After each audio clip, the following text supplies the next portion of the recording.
Nurse Iris Hart stood in the emergency corridor with a white graduation ribbon pinned crookedly to her scrubs when Commander Warren Slate pointed at her in front of the entire class and said, "This is what useless looks like."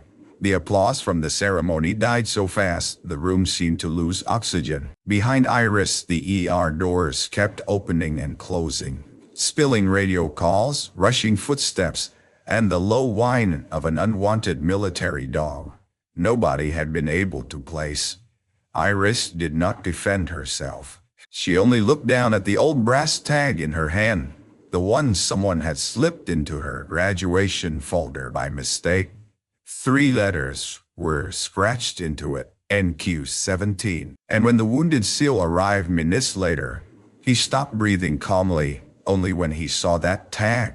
Before this story continues, tell us in the comments where you are watching from, because stories like this remind us that courage can be hidden in the quietest person in the room. And if you believe loyalty still matters, subscribe to 9 Rescue Nurse for more emotional military hospital stories.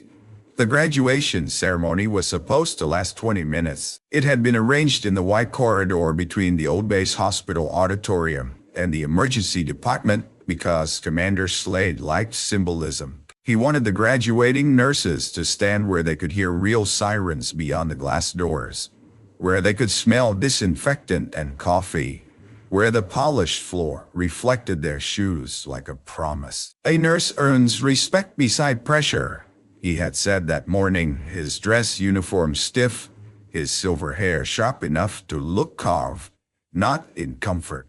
Iris Hart had taken the last place in the second row. She was older than most of the graduates by almost 10 years, quiet in a way that made people mistake her for uncertain. Her dark hair was tied back simply. Her name tag read, Iris Hart, RN candidate, because the hospital board had not yet cleared her final trauma certification. No one knew why. Some whispered she had failed another program. Some said her last file was missing because she had quit under pressure. One nurse said she had seen Iris sitting outside the records office for 3 nights in a row, holding the same folded envelope and refusing to let anyone read it. Dr. Lena Ortiz, the only person who had tried to be kind to her, stood 2 chairs away and kept glancing at Iris with worry. "You okay?" Lena whispered. Iris nodded once. It was not a lie.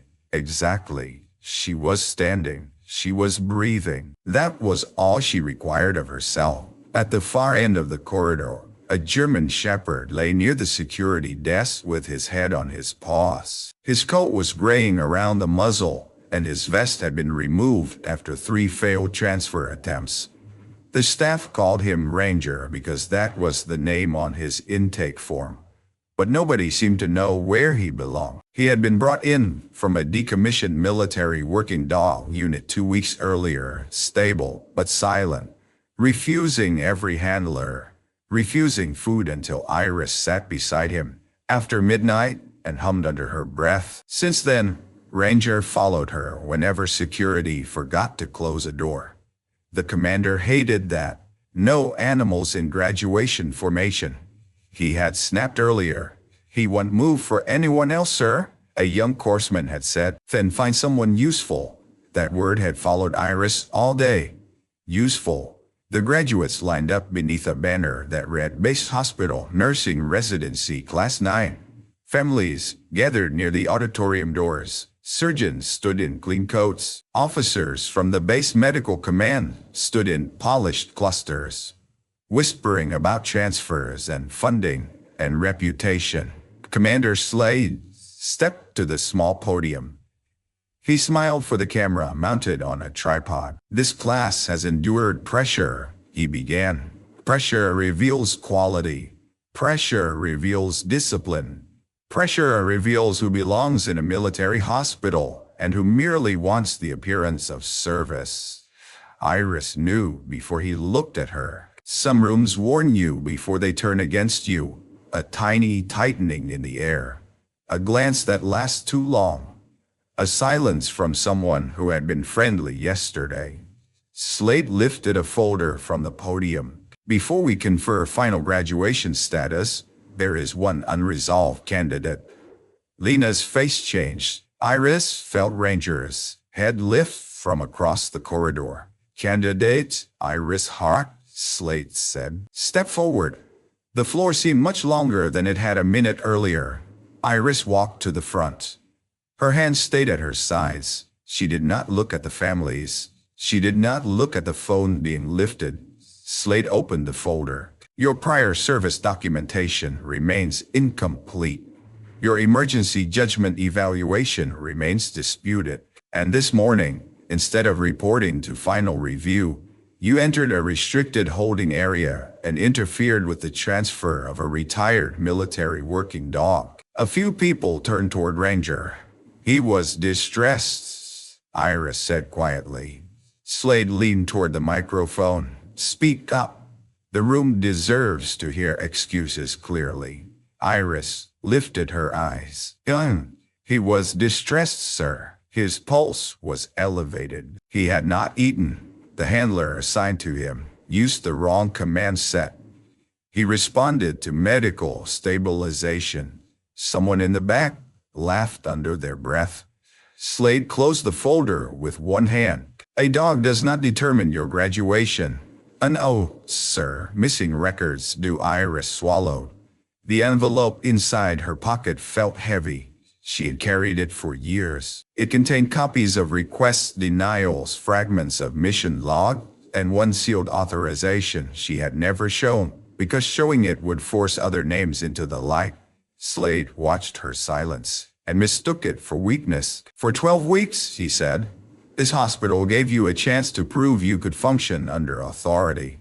Instead, you questioned orders, disrupted procedure, and hid behind vague claims of experience no one can verify. Lena stepped forward. Commander, with respect, Iris led the mass casualty simulation last week after the monitor failure. Half of us passed because, Dr. Ortiz, Slade cut in. You are not on trial. No, sir, Lena said. But she shouldn't be either. The commander's expression cooled. He turned back to Iris. Tell this class why your official file contains no active rank, no prior combat nursing verification, and no command endorsement. Iris looked past him toward Ranger. The dog had risen. His ears were forward, body tense, eyes fixed not on Iris, but on the brass tag lying on the edge of Slade's folder. Iris had seen that tag only that morning. Clipped to the wrong paperwork. NQ-17, a code she had not heard spoken aloud in 7 years.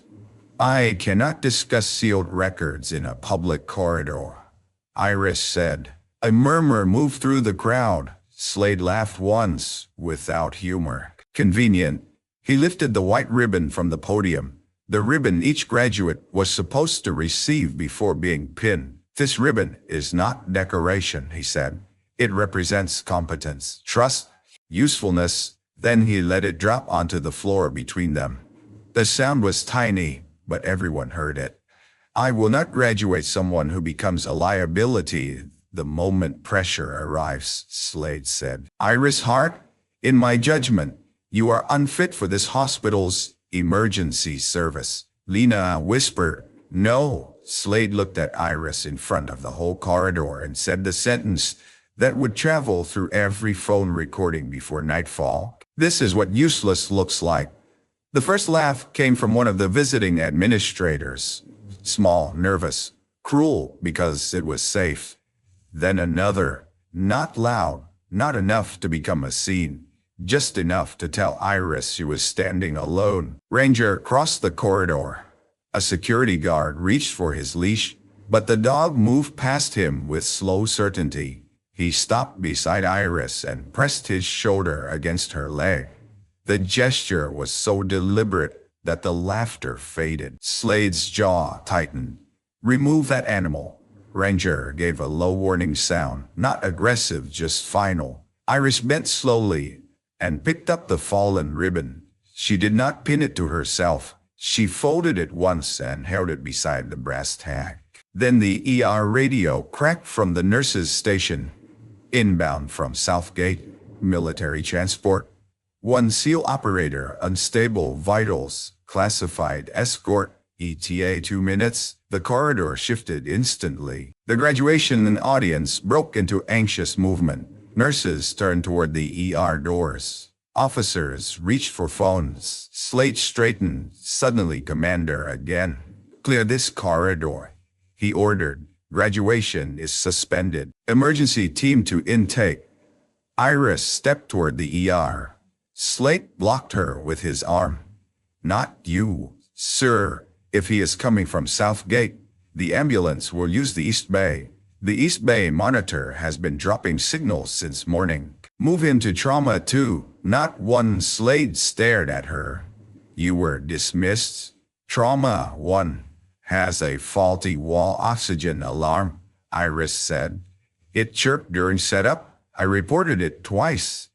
He leaned close enough that only the first row could hear. You do not get to invent importance because you were humiliated. The ambulance bay doors burst open. 2 courtmen pushed a stretcher inside with a military escort moving around it, like a wall. On the stretcher lay a man in his late 30s, pale with exhaustion.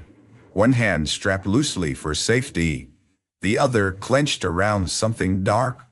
His eyes move under half-closed lids. His uniform had been cut away only enough for treatment. Everything about the arrival was controlled, urgent, and deliberately quiet. Behind him walked a Navy lieutenant, carrying a sealed black folder. Ranger saw the man and froze. The wounded SEAL's head turned. His eyes found the dog. For the first time since arriving at the hospital, Ranger made a sound like grief. The SEAL's hand opened.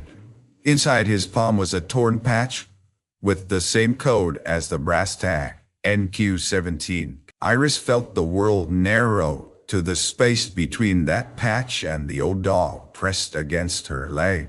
The SEAL's lips moved. No sound came out.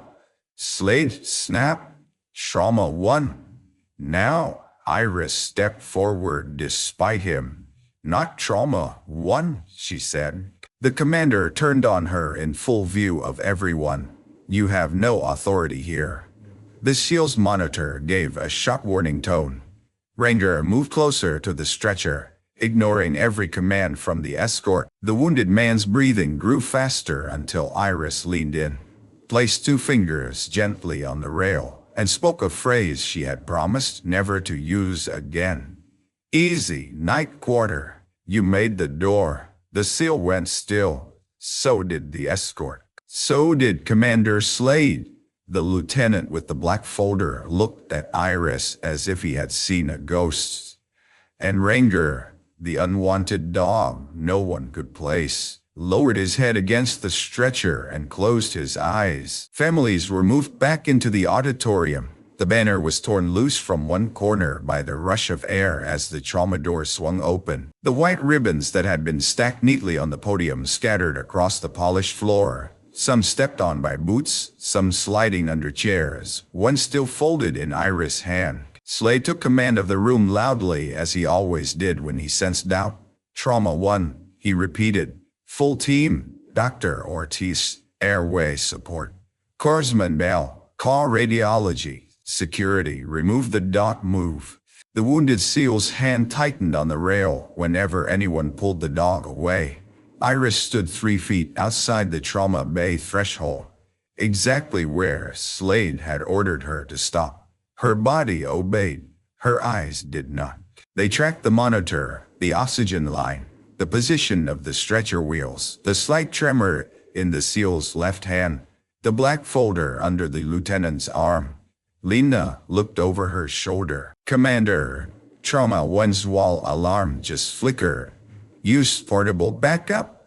Slade snapped. We should move him to 2. We are not rearranging my ER because a failed graduate wants to feel prophetic.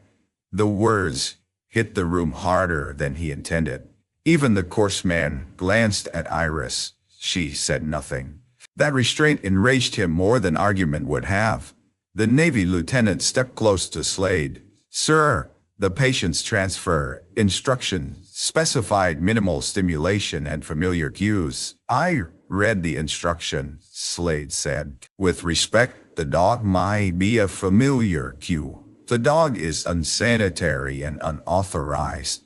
Ranger's vest hung from a chair outside the bay. On its worn fabric, under the temporary hospital tag, Iris could see the ghost outline where another patch had once been removed. Same shape as the torn patch in the SEAL's hand. Slade noticed her looking candid at heart, he said, loud enough for the nearby staff. Since you are so fascinated by symbols, perhaps you can explain why a rejected nurse and a rejected dog both seem to believe this ER belongs to them. Iris lifted her gaze. No, sir. No, sir. I can explain why the patient is escalating. The room stopped again. Lena's eyes widened slightly, warning Iris to be careful. Slade's voice dropped. You are not on his care team. His right hand is searching for pressure against the palm. His breathing changed when Ranger was pulled back. His left shoulder relaxed when I said night quarter. The lieutenant looked sharply at her. Slade said, Where did you hear that phrase? Iris did not answer. Where? He demanded. From the stretcher came a rough whisper. Don't. Everyone leaned in, but the SEAL's eyes were not on Slade. They were on Iris. Don't move him. Slade turned to the patient with professional authority. Senior Chief, you are safe. You are at Fort Lynn Base Hospital. I am Commander Warren Slade, Chief of Emergency Medicine. The SEAL's eyelids fluttered. His face tightened with effort. Not one. Lena looked at the wall panel. The tiny indicator light blinked once. Commander, she said. He's confirming Iris' warning. Slade ignored her. Trauma 2 is occupied. No, it isn't, Iris said. The chart still shows occupied because housekeeping never cleared the status after the morning drill.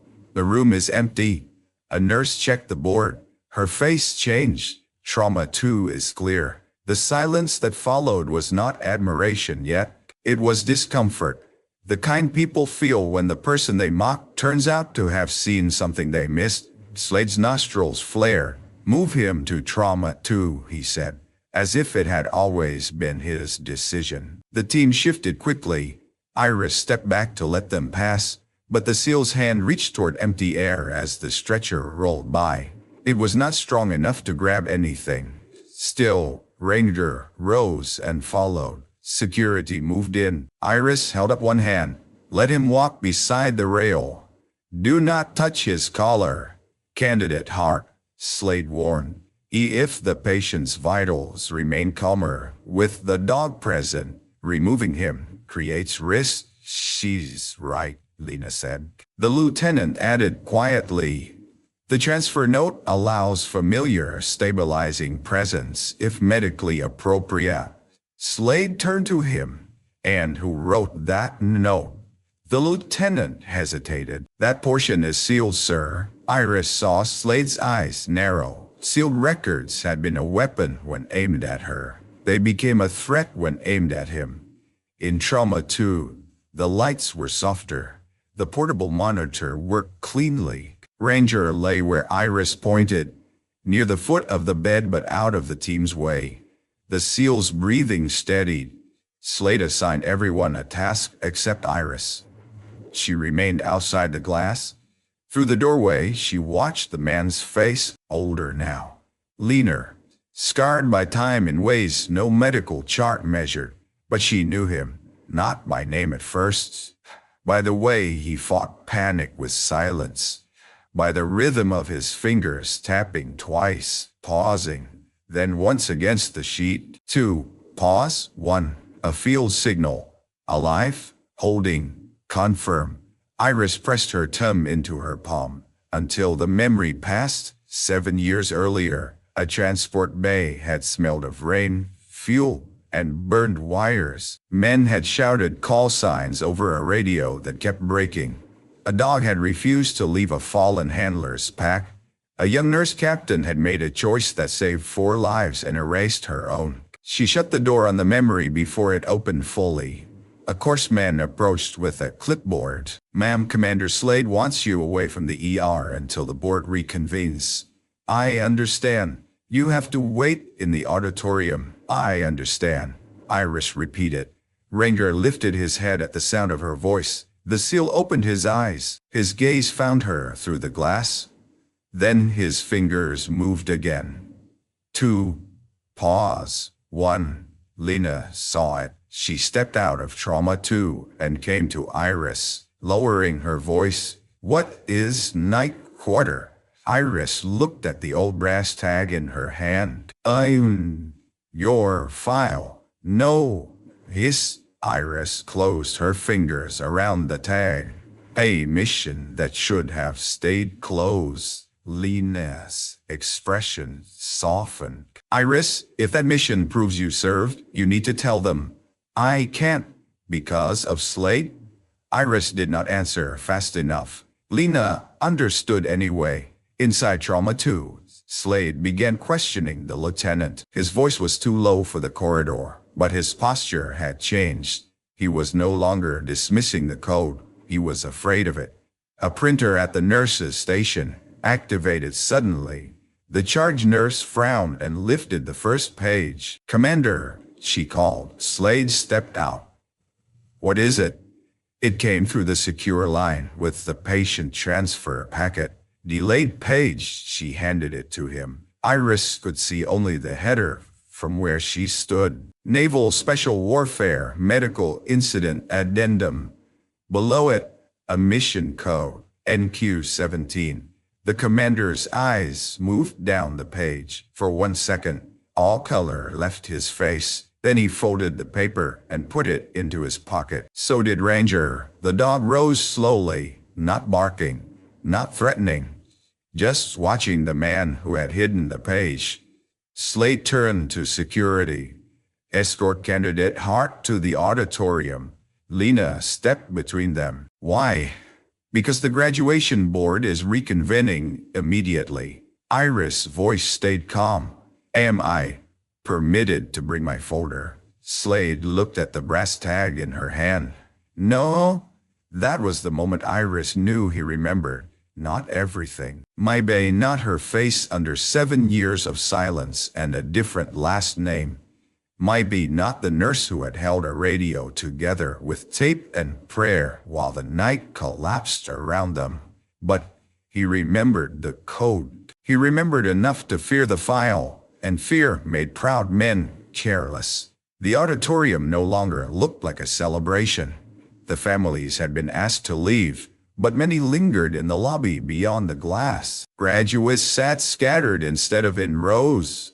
The banner outside the ER hung crookedly. Someone had turned off the camera, though at least 5 phones had already recorded the humiliation. Commander Slade stood at the front with 3 board members on either side. His uniform still looked perfect. That somehow made everything worse. Iris sat alone in the first row. Lena stood at the back because Slade had ordered all medical staff not involved in the review to return to duty. She did not leave. Ranger was not allowed inside, but he lay directly outside the auditorium doors, visible through the narrow window, his body angled toward Iris like a guard who had chosen his post. Slade placed Iris's residency folder on the table. "Due to emergent circumstances," he said, "the board will conclude Candidate Hart's status now. This prevents confusion in the ER chain of command." One board member, an older nurse administrator named Muskin, looked uneasy. "Commander, should this wait until the patient is stabilized?" Slade stated. "The issue is whether an uncertified candidate interfered with care by invoking classified language she had no authority to use." Iris looked at him. He had found his angle. If he could not deny that she had been right, he would turn her rightness into guilt. Miss Keene turned to Iris. "Candidate Hart, can you explain how you knew the phrase night quarter?" Iris felt every face waiting. The easy answer would save her. "I was there." But the full answer would open the names. Senior Chief Noah Reyes, Ranger's former handler, the young courseman who had made a false statement under pressure. The command physician who had abandoned an evacuation route and later rebuilt his career on silence. Commander Warren Slate, Iris, had spent 7 years believing silence protected the wounded. Maybe it had only protected the powerful. I recognized the patient's stress response, she said. Slade smiled coldly. That is not an answer. No, sir.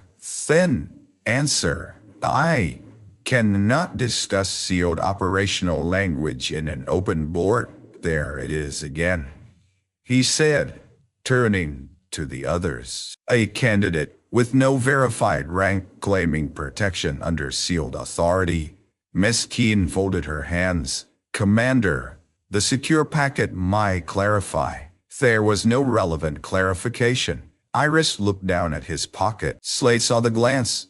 His hand moved slightly toward the hidden page. A younger board member, Captain Reeves from hospital administration, cleared his throat. Candidate Hart, did you or did you not interfere with the transfer of the military working dog known as Ranger? I delayed his removal. Why? Because he was attached to the patient's mission file. Slade snapped. Speculation. Iris turned to him fully. His intake tag is incomplete. His original unit patch was removed. His command set does not match the handler assigned to him. He responds to night quarter stabilization cues. The patient arrived holding a torn patch with the same code as the brass tag placed in my graduation folder. The room absorbed each detail. Miss Keene looked at Slade. Brass tag, Slade said. An irrelevant object. Iris opened her palm. The tag lay against her skin, old and scratched. NQ-17. Miss Keene's face changed. Where did you get that? It was clipped to my graduation folder this morning. By whom? I hon. Convenient again. Then a sound came from outside the auditorium. Ranger had risen to his feet through the door window. Iris saw a courseman approach him carrying a leash. Ranger did not growl. He simply backed away, refusing removal. Eyes still locked on Iris. The courseman reached again. Ranger turned his head sharply toward the ER. A second later, the overhead speaker clicked.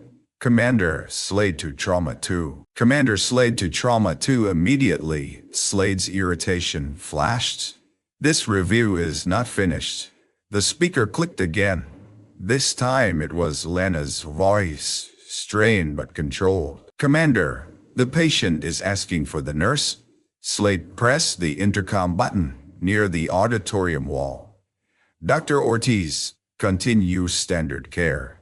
A pause. Then Lena said, he is asking for Nurse Hart by name. The board looked at Iris. Iris felt the old memory press against her ribs. By name. The seal didn't know her. Slade's face tightened. He is disoriented. Lena's voice came through again. He said, bring Hart before Slade buries the page. For the first time since the ceremony began. Commander Slade had no immediate reply. Miss Keene stood. What page? Iris's gaze moved to his pocket. The room followed it. Slade's hand closed over the folded paper. Captain Reeves said slowly. Commander. Slade removed the page, but he did not hand it over. It is a classified addendum, irrelevant to graduation. Miss Keene extended her hand. Then let the board note its existence. No, the word was too sharp, too frightened. Outside the door, Ranger gave one short bark. Every head turned. Iris rose from her chair. Slade pointed at her. Sit down. She did not. Her voice was quiet. Commander, if Senior Chief Reyes is alert enough to identify a hidden page, he is alert enough to choose familiar support. You can continue this hearing after his medical needs are met. Slade stepped toward her. You do not give orders in my hospital. I am not giving an order. Then, what are you doing? Iris looked through the window at Ranger, then toward the ER, where a man from a buried night was fighting his way back into the present. I am choosing the patient over my humiliation. Nobody laughed this time. That was the first shift. Not respect yet, but shame beginning to wake up. Miss Keene picked up Iris' folder and the brass tag. This board will recess. Slate turned on her. You do not have authority to. I have authority over nursing graduation status, Miss Keene said. And I will not conclude it while relevant evidence is being hidden in your pocket.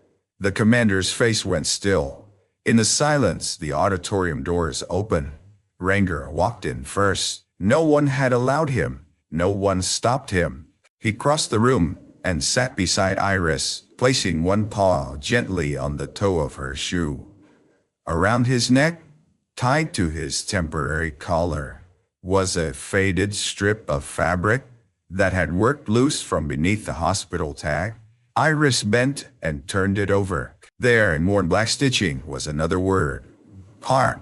Lena met Iris outside Trauma 2. With eyes full of questions she did not have time to ask. He is drifting in and out, she said. Stable, but fighting sedation. He keeps refusing rest unless he can see you or Ranger. Iris looked through the glass. The seal lay propped slightly, older than the memory but unmistakable now. Senior Chief Noah Reyes. Back then, he had been the youngest team lead she had ever seen. All discipline and restless energy, hiding fear behind jokes so the younger men would not hear it. Now he looked like a man who had carried 7 years of unfinished words in his chest. Ranger pressed his nose to the glass. Noah's eyes opened. The monitor steadied. Lena whispered, "That dog knows him." "Yes, and he knows you." Iris did not answer. Commander Slade arrived behind them with Miss Keene and Captain Reeves following. His authority looked intact from a distance, but up close Iris could see the tiny cracks. His eyes kept moving from Ranger to Noah to the folded page Ms. Keene had forced him to surrender. Lena held a tablet. "He asked for the night order file," Slade said. "He is not cleared for administrative review during treatment." Noah's voice came rough from the bed. "Still hiding behind clearance, Commander?" The title landed like a blade laid flat on a table. Slade stepped into the room. "Senior Chief Reyes, you need rest?" Noah's eyes did not leave him. "You need truth, Miss." Keene stood at the foot of the bed. "Senior Chief, do you understand where you are? Fort Leland.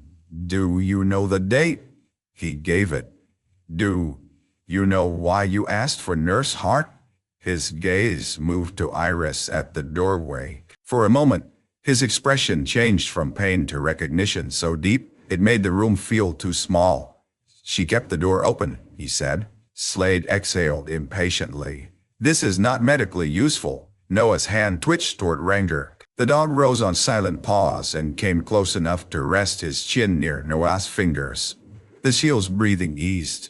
"It is useful," Noah said. "You just hate what it proves." Captain Reeves looked at Iris. "What door?" Iris' mouth went dry. Noah spoke before she could choose silence again. "Evacuation door. North Quarter Service Gate. NQ 17. He paused, gathering strength. "We were told it was blocked." The room changed temperature. Slade's voice was controlled. "Senior Chief, operational recollections under stress are unreliable." Noah smiled faintly. "You said that 7 years ago too." Miss Keene looked down at the addendum page. "This document states the North Quarter route was declared unusable by Medical Command at 217. Noah's eyes stayed on Slade. "It was usable until he redirected the transport." Iris closed her eyes for 1 second. There it was, the first stone removed from the wall. Slade said, "Enough." Noah continued, not louder, just steadier. "We had 4 critical evacuees, 1 working dog, and a nurse who outtrained every medical officer on site." Captain Reeves frowned. "A nurse?" Slade cut in. "He is confusing events." Noah turned his head slightly toward Iris. "Am I?" Everyone looked at her.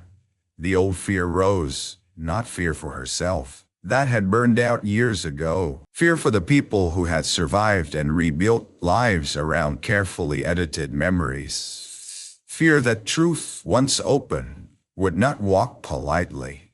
It would enter every room. Iris stepped inside trauma 2. Ranger shifted closer to her, bridging the distance between bed and nurse. I was present during night quarter, she said. Slade seized on the wording. Present in what capacity? Iris held his gaze. Medical. That is not an answer. No, she said. It is the only answer I can give without opening sealed names. Noah whispered. Open mine? Iris looked at him. His eyes were tired but clear. I'm done letting him make your silence look like guilt, Noah said. Lena's face tightened with emotion. Miss Keene read from the page carefully. The addendum identifies a medical officer whose name is redacted. It states this officer disputed the route closure, stabilized the evacuees, and remained behind until the last transport cleared. Captain Reeves said, if that was true, why is candidate Hart's file empty? No one answered. No one needed to. Slade's career stood in the center of that silence. He turned to the board members. This is precisely why classified events do not belong in graduation review. You are allowing a patient's fragmented memory to undermine command process. Noah's fingers moved. 2. Pause. 1. Iris saw it and answered before she could stop herself, touching 2 fingers to the rail, pausing, then 1. Alive. Holding. Confirm. Slade saw the exchange. His expression sharpened. You just confirmed operational signal familiarity. Iris said nothing. Do you realize what you have admitted? Noah gave a rough laugh. That she was there. We're past that. Slade turned to Lena. Remove candidate Hart from the room. Lena did not move. Doctor, he snapped. Lena's voice was soft but firm. He remains calmer when she is present. I gave an order, and I have a patient. That was the second shift. Someone had refused him in his own ER. Slade stared at her as if betrayal had put on a white coat. Then the secure tablet in Miss Keene's hand chimed. She looked down. Her eyes widened. What? Captain Reeves asked. Miss Keene read silently, then looked at Iris. An access request was sent from this hospital to Naval Special Warfare Records after the patient arrived. Slade said, I did not authorize that. Lena lifted her chin. I did. You had no clearance. The transfer packet included a medical verification channel.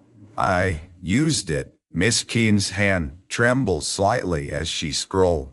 We have a response. Iris felt the floor tilt under memory. Slade stepped forward. Do not open that. In this room. Miss Keene looked up. It is addressed to the graduation board, the attending physician, and Nurse Hart. Candidate Hart? Slade corrected. A black seal appeared on the screen. Then a single line loaded beneath it. NQ-17 Medical Command File. Partial unseal authorized by surviving team lead.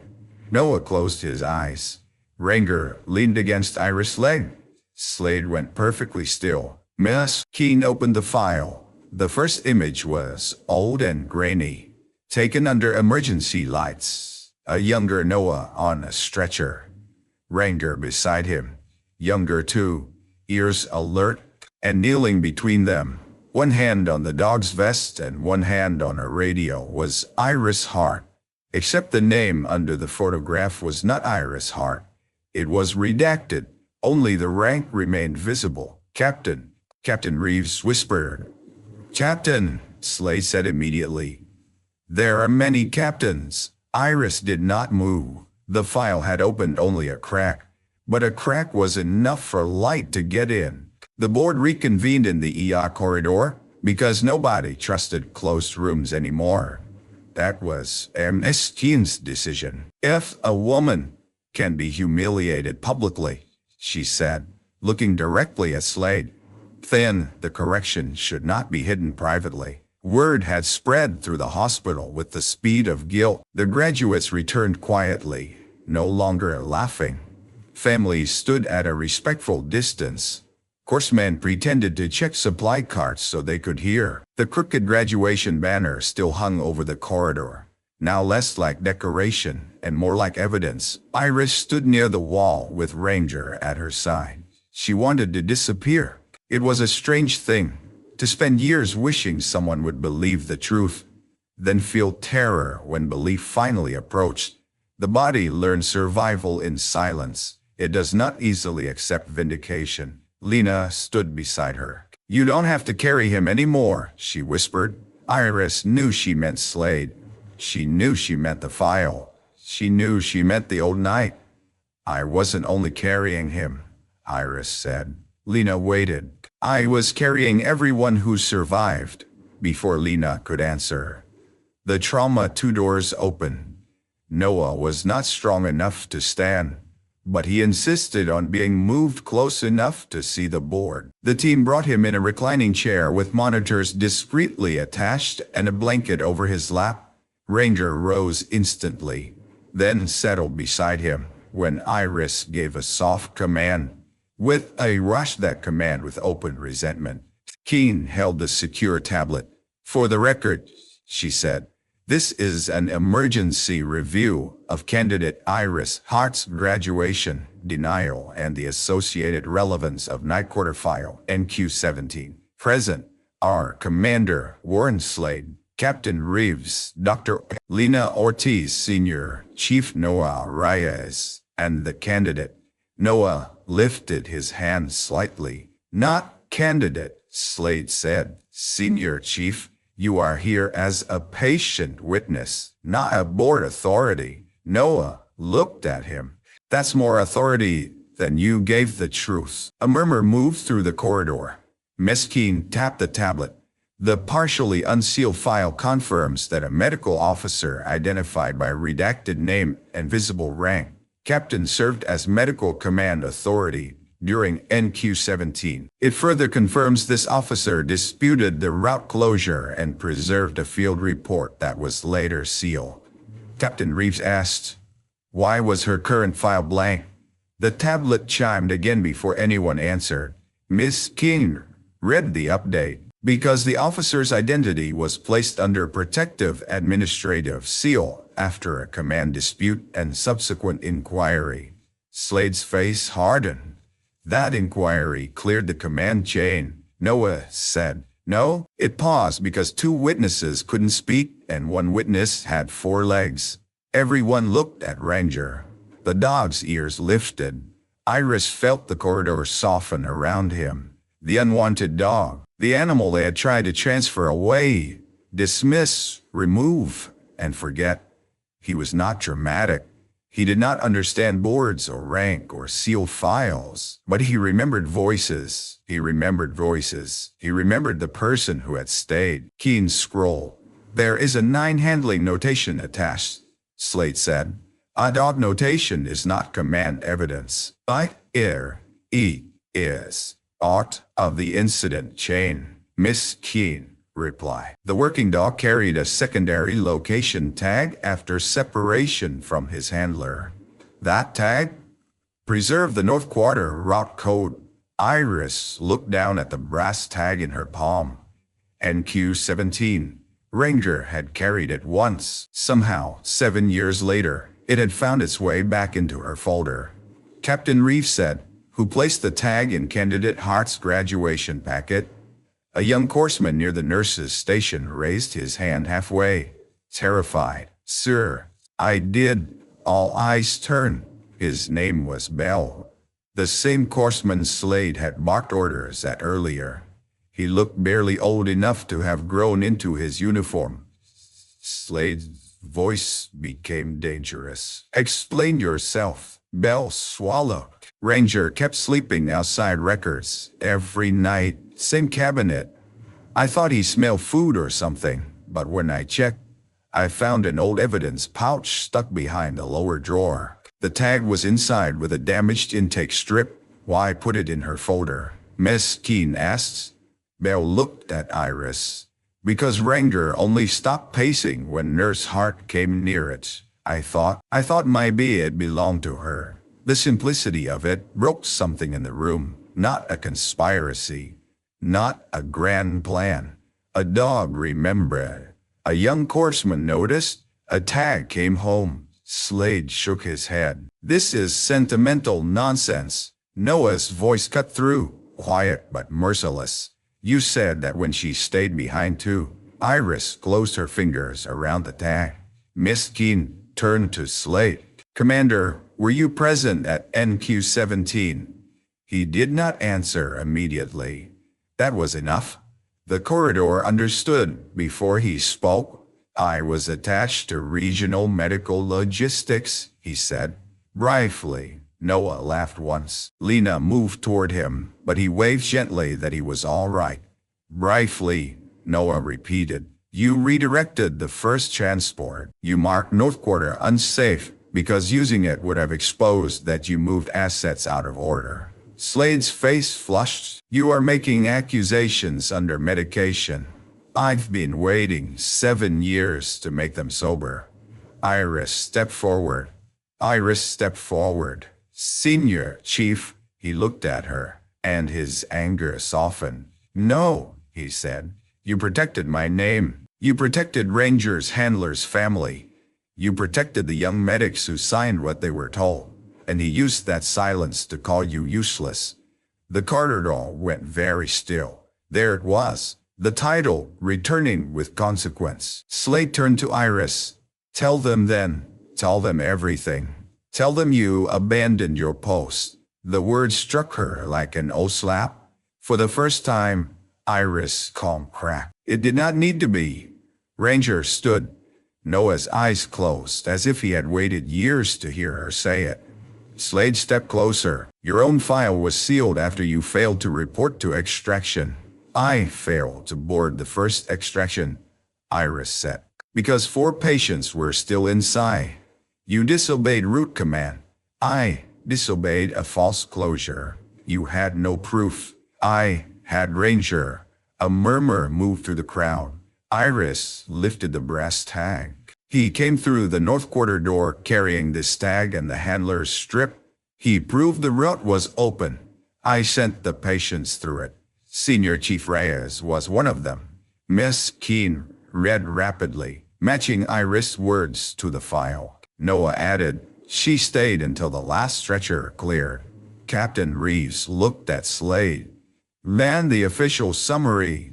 Slade said nothing. Miss Keene finished for him. The official summary states the medical officer delayed evacuation by refusing command transport. Iris nodded. I did. Lena looked stunned. Why would you let that stand? Iris looked at Noah, then Ranger, then the corridor full of people who had laughed because it was easier than asking why a quiet woman had no file. Because the corrected report named people who were too injured to defend their decisions, too young to survive blame, or already grieving someone they love. I thought if I accepted the seal, the living could heal. Slade seized the opening. A noble excuse. No, Iris said. Mistake. The word silenced him. She turned to Miss Keene. I made a mistake. I believe truth could wait without rotting. It can't. Noah's hand moved weakly toward hers. This time, in front of everyone, Iris took it. His fingers were cold.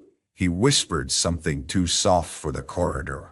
Iris bent closer, but he only said, not yet. She understood. The final truth was still sealed. And the file had one more door to open. The last door opened at 1900 hours. By then, the hospital had changed shape around Iris. People stepped out of her way, but not like before. Earlier, they had avoided her because humiliation made witnesses uncomfortable. Now they avoided her because shame needed space. Graduates who had laughed would not meet her eyes. One administrator who had smirked at Slade's insult left without saying goodbye. A nurse Iris had trained during night shifts came up to her twice, trying to apologize, and twice started crying before the words came. Iris accepted none of it as victory. Victory felt too clean for what was happening. Noah slept for 40 minutes. Ranger curled beneath his chair like an oath. Lena monitored him personally. Slade disappeared into an office with Captain Reeves and 2 calls from higher command.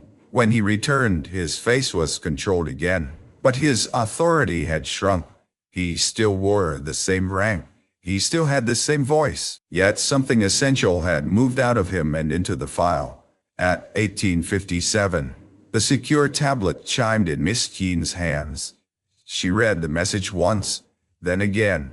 Then she looked at Iris with a kind of respect that made Iris want to step backward. Naval Special Warfare Records has received Senior Chief Reyes' authorization, she said. They are releasing the identity line. Slade spoke quickly. This is unnecessary. Her graduation status can be reconsidered without exposing protected information. Noah opened his eyes. Now you want privacy? Slade ignored him. The hospital's reputation was not your concern when you called her useless in front of cameras, Miss Keene said. That sentence moved through the corridor like a door closing. Lena covered her mouth briefly. Iris looked at the floor. Slade's voice lowered. Be careful, Miss Keene. She did not flinch. Yelling, I am being careful. That is why I am reading the record aloud. The tablet connected to the corridor display, usually used for shift briefings. The screen flickered once, then loaded a secure document with heavy redactions. Most lines remained black. Names of locations, names of other personnel, operational details. But in the center, beneath the grainy photograph from 7 years ago, a single identity line appeared. Hart, Iris E. Navy Nurse Corps. Rank at time of incident, Captain, NQ-17 Medical Command Authority. The corridor made no sound. Even machines seemed to hush. Lena turned slowly toward Iris. Captain, she whispered.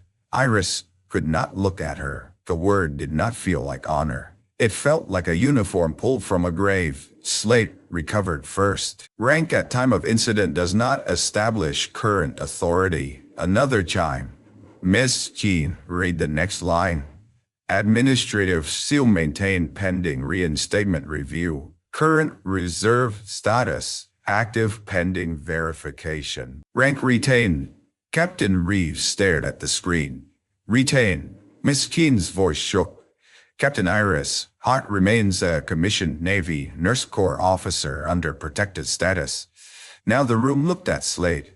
Commander Warren Slade was an 05.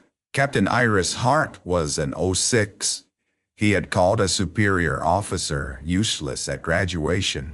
He had ordered her removed from a patient who had requested her. He had hidden a secure page. The reversal did not explode. It settled. That was worse. Pride can survive anger. It struggles against facts. Slade's mouth opened, but no sentence came.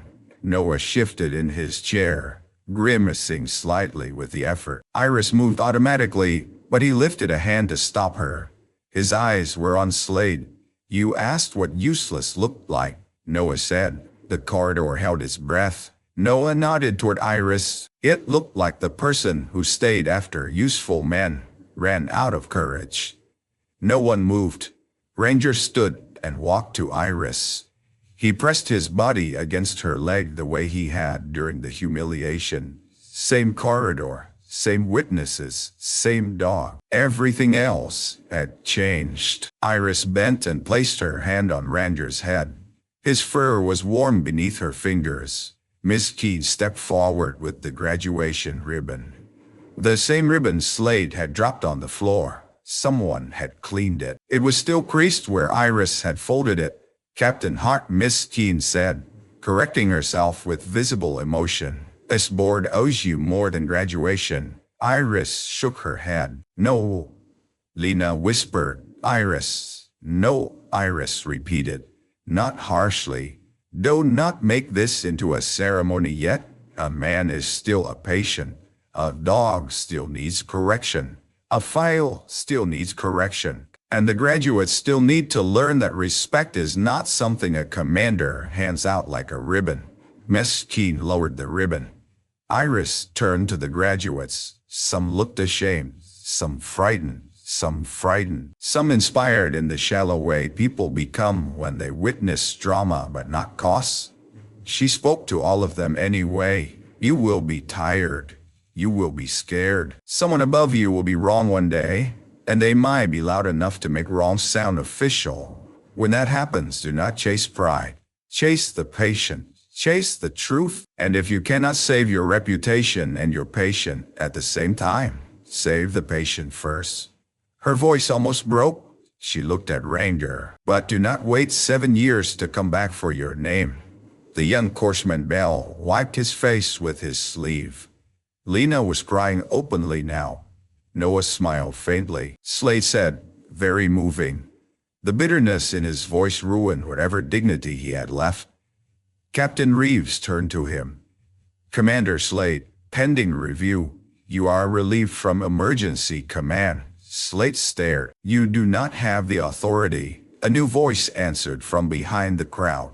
He does with my authorization. Everyone turned. A woman in a dark Navy service uniform stood near the ER entrance, accompanied by 2 quiet officers. She was older, with iron gray hair and the calm expression of someone who had crossed the base without needing to raise her voice.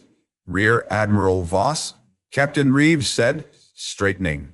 The corridor snapped into formal attention by instinct. Iris did not move at first. Admiral Helena Voss had been the signature at the bottom of every denied appeal, every sealed extension, every carefully worded letter that said not yet. The Admiral's eyes moved to Iris. For the first time, they did not look like a wall. They looked like regret. Captain Hart, Voss said. Iris stood straighter. Ma'am, the title passed through the corridor like electricity. Captain Hart, not candidate, not failed graduate, not useless.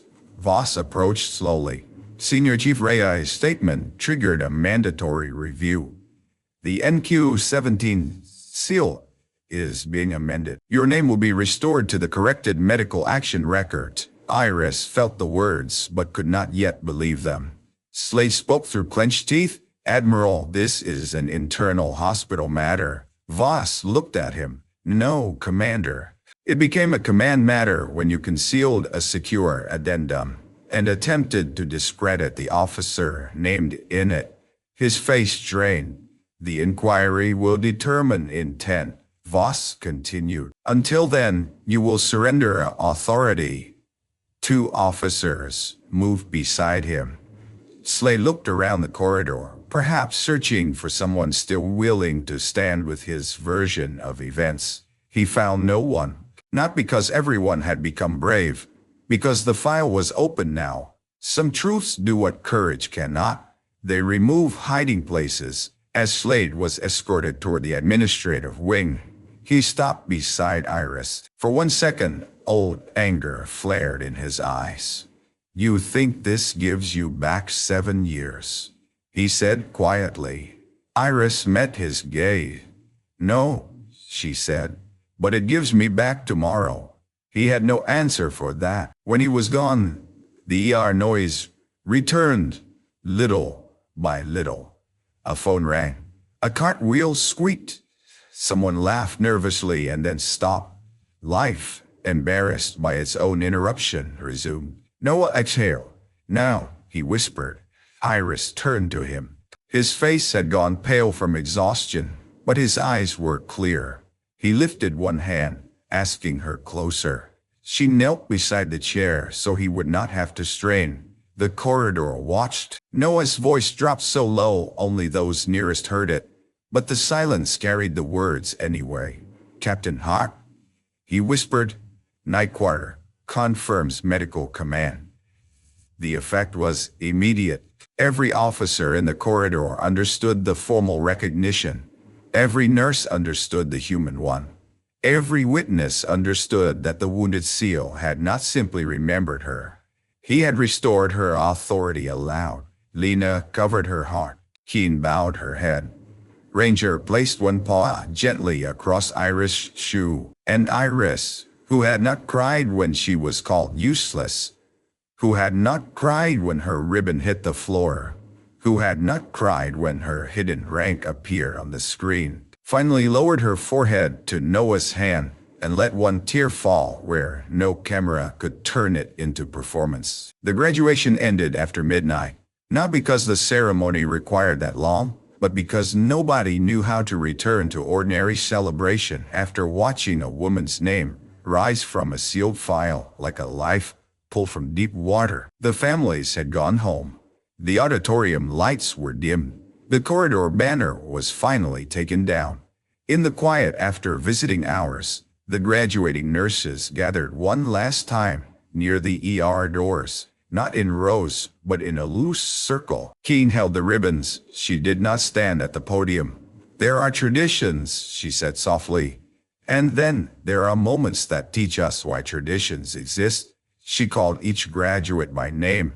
There was applause, gentler now, more careful. When Lena's name was called, she received a ribbon too, not as a graduate but as a physician who had defended a patient over politics. She laughed through tears and told Miss Keene that doctors did not get nursing ribbons. Keene told her to be quiet and take it.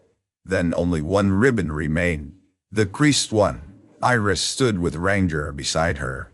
Noah had been returned to Trauma 2 to rest, but the glass door remained open at his request. From his bed, he could see the corridor.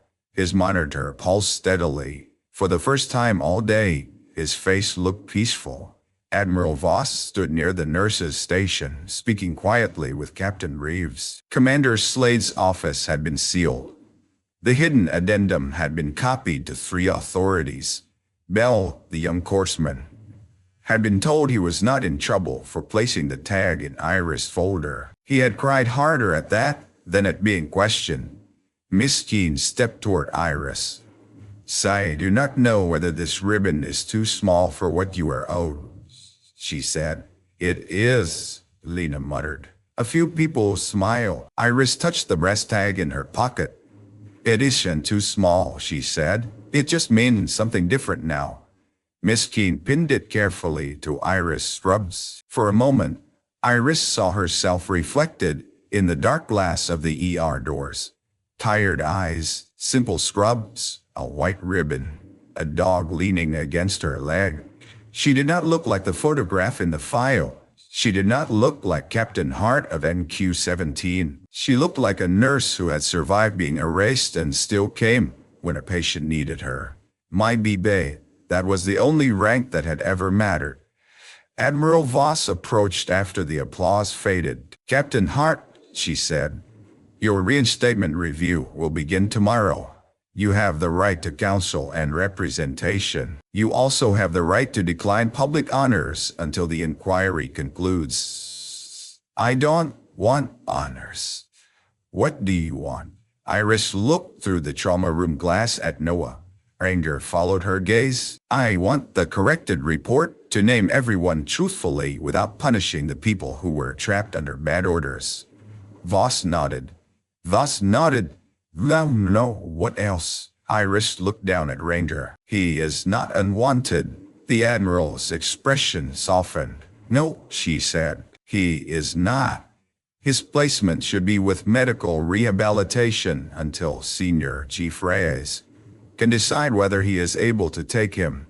Ranger's ears lifted at Noah's name. "And if Senior Chief Reyes cannot?" Voss asked. Iris rested her hand on the dog's head. "Then Ranger stays with me." The Admiral almost smiled. "That sounds less like a request than a command recommendation." Iris looked at her. "Medical command authority, ma'am." For the first time all day, Lena laughed without crying. Voss nodded once. Noted. Later, when the corridor emptied, Iris sat on the floor outside Trauma 2. She had charting to complete, statements to give, and a life to rebuild from documents she still had not fully read. But for 3 quiet minutes she allowed herself to sit with her back against the wall and her hand resting in Ranger's fur. Lena slid down beside her. You know, she said, most people would have led with the captain thing. Iris smiled faintly. Most people are smarter. Most people are louder. They sat in silence. After a while, Lena asked, why come here as a candidate? You could have fought the seal from outside. I tried. Iris looked at the ER lights. No one listens to a SEAL file, but hospitals listen to patients. I thought if I came back to the work, maybe the truth would find a door. Lena glanced at Ranger. It found a dog? It often does. From Trauma 2 came Noah's sleepy voice. Don't give him all the credit. Iris turned. His eyes were half open. Lena stood immediately. You're supposed to be resting. I was, Noah said. Then I heard slander against my witness. Ranger rose and padded into the room. Iris followed more slowly. Noah looked at her ribbon. They finally graduated. Apparently, standards are falling. She smiled despite herself. He grew serious. I'm sorry, he said. Iris shook her head. No, yes. His voice was weak but certain. I remembered pieces. I let them tell me the rest was confusion. I should have fought sooner. You were healing. So were you. The words landed gently, but they landed deep. Iris sat beside his bed. For years, she had imagined this conversation as a courtroom. An argument, a vindication sharp enough to cut. Instead, it was a tired man, an old dog, a quiet room, and grief finally allowed to set down its bag. Noah looked at Ranger. He waited for you. I think he waited for both of us. He hated every handler after NQ. He has taste. Noah smiled. Then his eyes moved to the ribbon. He called you useless. Iris did not answer. Noah's jaw tightened. I heard it in the corridor before they brought me in. I couldn't move, couldn't speak loud enough, but I heard. It's over. No. He looked at her, fierce even through exhaustion. It changes, but it doesn't vanish. Don't pretend it didn't hurt just because you outranked him. Iris looked down. That was the thing about being seen by someone from the old life. They knew where armor ended. It hurt, she admitted. Ranger placed his chin on her knee. Noah nodded. Good. She laughed softly. Good means you're still human, Captain. For a long moment she could not speak. Outside, the corridor lights dimmed for night shift. The hospital settled into its quieter rhythm, the one Iris had always trusted more than ceremony. Machines humming, nurses murmuring. Nurses moving quickly when needed and softly when not. At the doorway, Admiral Voss paused, but did not enter. Captain Hart, she said, the corrected file will require your statement. Iris looked at Noah, then Ranger, then Lena, who stood at the foot of the bed, pretending not to be emotional and failing. When Iris stood, the white ribbon caught the light. No, Lena blinked. You don't have to do it tonight. Yes, Iris said. She touched Ranger's head once. Tonight proved silence can become a weapon in the wrong hands, Noah whispered. Harp. She looked back. He gave the field signal again.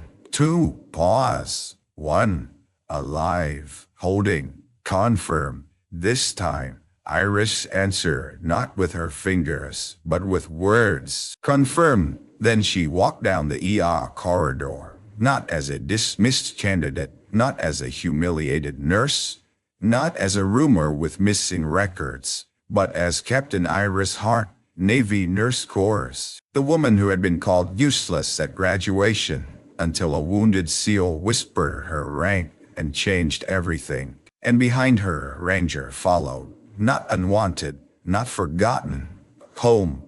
Some heroes do not return with medals shining on their chests. Some return in quiet scrubs, carrying old guilt, followed by a loyal dog and a truth that waited years for one brave witness. If this story moved you, comment your country below, and subscribe to 9 Rescue Nurse for more stories of loyalty, hidden courage, and justice finally coming home.